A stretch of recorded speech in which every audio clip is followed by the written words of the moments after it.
Día 173. Escuchamos en esta jornada el primer libro de las Crónicas, del capítulo 9, versículo 10 al capítulo 11, versículo 9, enseguida el Salmo 146, y finalizamos con el libro de los Hechos de los Apóstoles, del capítulo 2, versículo 37, al capítulo 3, versículo 26. Le pido al Señor que ilumine tu mente y tu corazón, que Él sea quien guíe tus pasos. Del primer libro de las Crónicas. De los sacerdotes Yedayías, Jehoyarib, Jaquín, Azarías, hijo de Hilquías, hijo de Mesulam, hijo de Sadoc, hijo de Merayot, hijo de Ahitub, príncipe del templo de Dios, Adayías, hijo de Jeroham, hijo de Pashur, hijo de Malquías, Masai, hijo de Adiel, hijo de Yaxerá, hijo de Mesulam, hijo de Mesilemot, hijo de Immer, y sus hermanos jefes de sus clanes, 1770 hombres fuertes para los trabajos del culto del templo de Dios. De los levitas, Semaías, hijo de Jasub, hijo de Azricam, hijo de Hasabías, de los hijos de Merari, Bakbacar, Jerez, Galal y Matanías, hijo de Mica, hijo de Sicri, hijo de Asaf, Abdías, hijo de Semaías, hijo de Galal, hijo de Yedutun, y Berequías, hijo de Asa, hijo de Elcaná, que habitaban en los poblados de Natufitas, los porteros Salum, Acub, Talmón, Ahinam y sus hermanos. Salum era el jefe, y están hasta ahora junto a la puerta del rey, al oriente, y son los porteros del campamento de los hijos de Leví.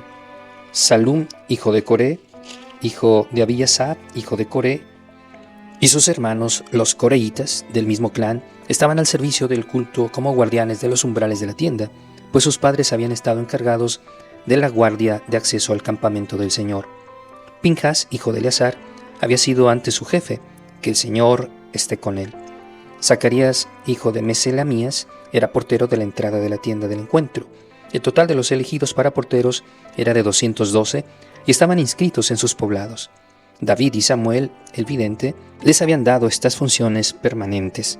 Ellos y sus hijos tenían a su cargo las puertas del templo del Señor, la casa de la tienda.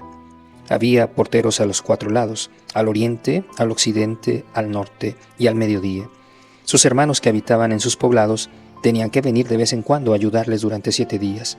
Los 4 jefes de los porteros eran levitas que se quedaban de modo permanente y estaban al cuidado de las cámaras y de los tesoros del templo. Pasaban la noche alrededor del templo, pues estaban encargados de vigilarlo y de abrirlo todas las mañanas. Unos se encargaban de los objetos del culto, y los contaban al guardarlos y al sacarlos. Otros se encargaban de los utensilios y de todos los elementos del santuario, de la flor de harina, el vino, el aceite, el incienso y los aromas. Pero la mezcla de los aromas estaba reservada a los sacerdotes.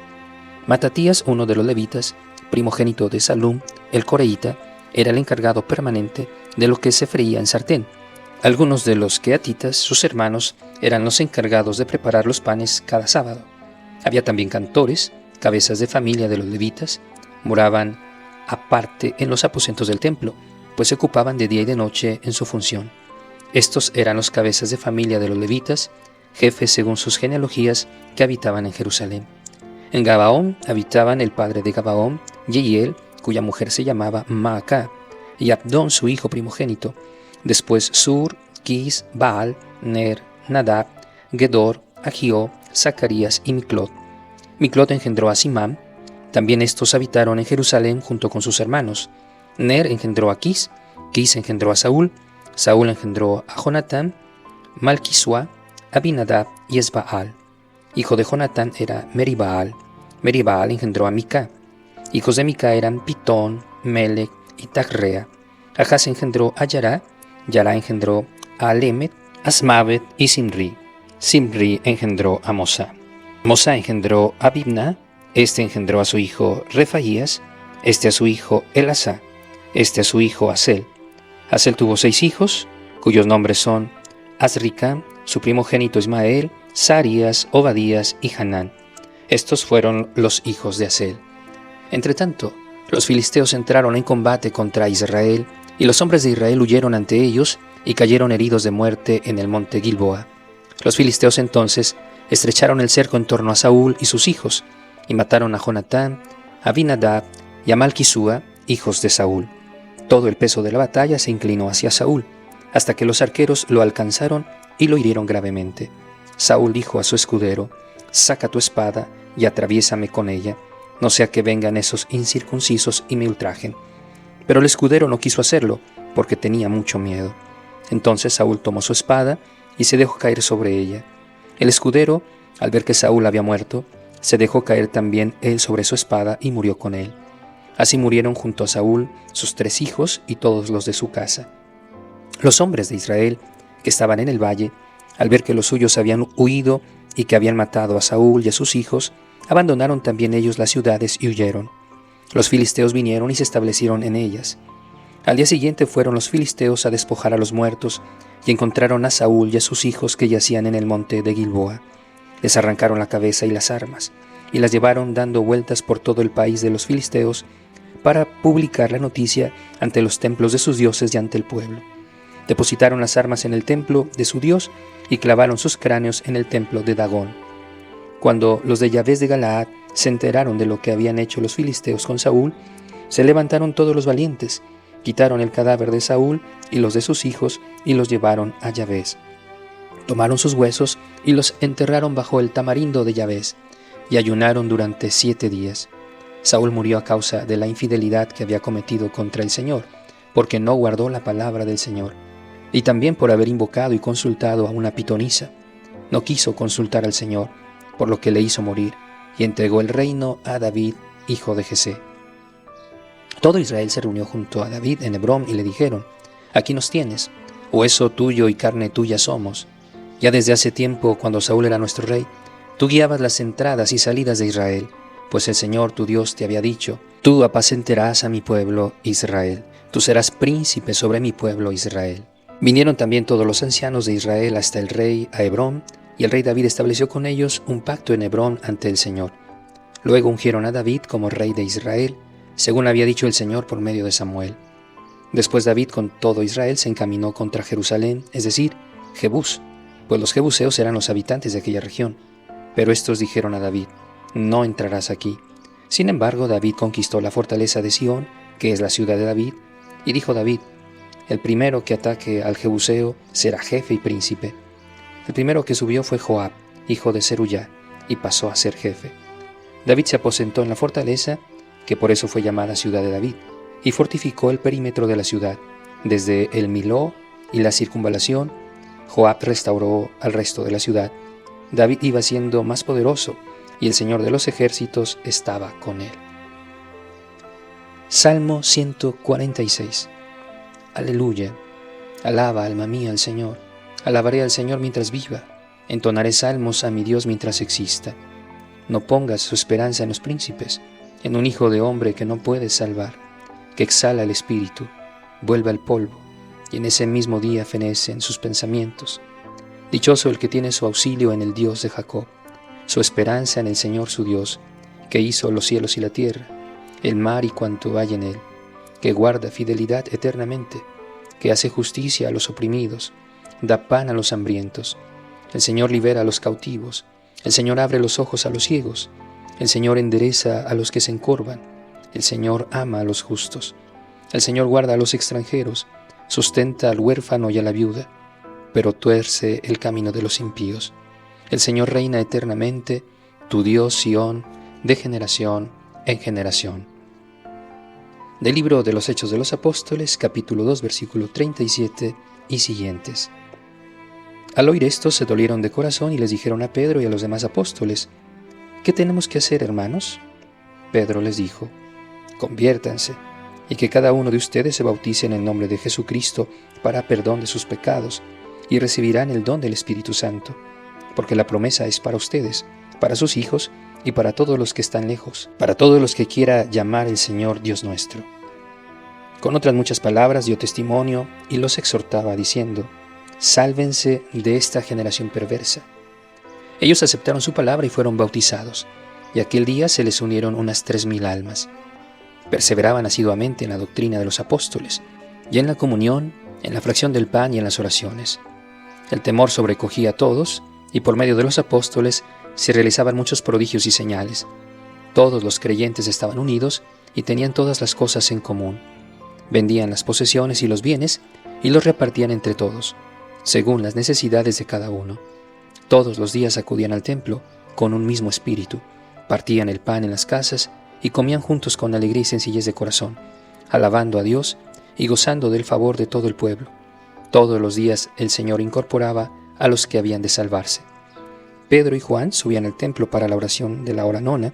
Había un hombre, cojo de nacimiento, al que solían llevar y colocar todos los días a la puerta del templo llamada Hermosa, para pedir limosna a los que entraban en el templo. En cuanto vio que Pedro y Juan iban a entrar en el templo, les pidió que le dieran una limosna. Pedro, junto con Juan, fijó en él la mirada y le dijo: «Míranos». Él los observaba, esperando recibir algo de ellos. Entonces Pedro le dijo: «No tengo plata ni oro, pero lo que tengo te lo doy. En el nombre de Jesucristo Nazareno, levántate y anda».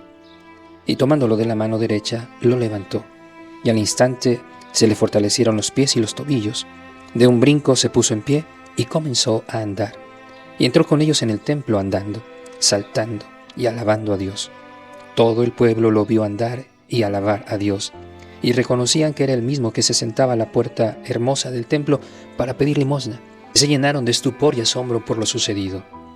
Como él sujetaba a Pedro y a Juan, todo el pueblo, lleno de sorpresa, corrió hacia ellos al pórtico llamado de Salomón. Al ver aquello, Pedro dijo al pueblo: «Israelitas, ¿por qué se admiran de esto?